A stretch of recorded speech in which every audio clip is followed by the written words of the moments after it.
ആസിഫ് അലി നായകനായ രേഖാചിത്രം മൂവി കണ്ടു.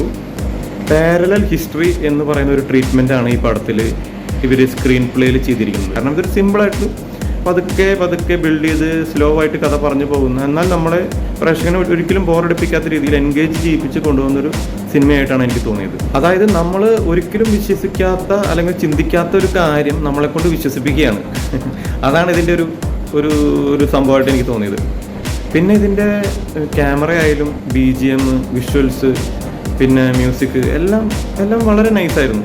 പിന്നെ എടുത്തു പറയാനുള്ളത് ഞാൻ പറഞ്ഞല്ലോ, screen play was very nice. അത് ആ പഴയ കാലഘട്ടം ക്രിയേറ്റ് ചെയ്ത ഒരു സെറ്റപ്പ് അത് വളരെ നൈസായിരുന്നു. ആസിഫ് അലി ഇപ്പോൾ റീസെൻ്റായിട്ട് ചെയ്തിരിക്കുന്ന എല്ലാ സിനിമകളും നമുക്കറിയാം.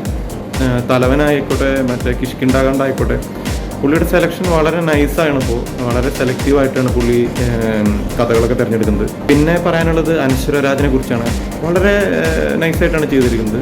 അങ്ങനെ ഓവറോൾ ഈ സിനിമ എന്നിൽ പ്രേക്ഷകനെ ഒരു സംതൃപ്തിപ്പെടുത്തിയ സിനിമയാണ്. ഞാൻ ഈ പടത്തിന് ഒരു റേറ്റിംഗ് ആയിട്ട് കൊടുക്കുന്നത് ഒരു 8 out of 10 എന്നുള്ള രീതിയിൽ ഞാൻ കൊടുക്കുകയാണ്. അപ്പോൾ നിങ്ങളുടെ അഭിപ്രായം പറയൂ.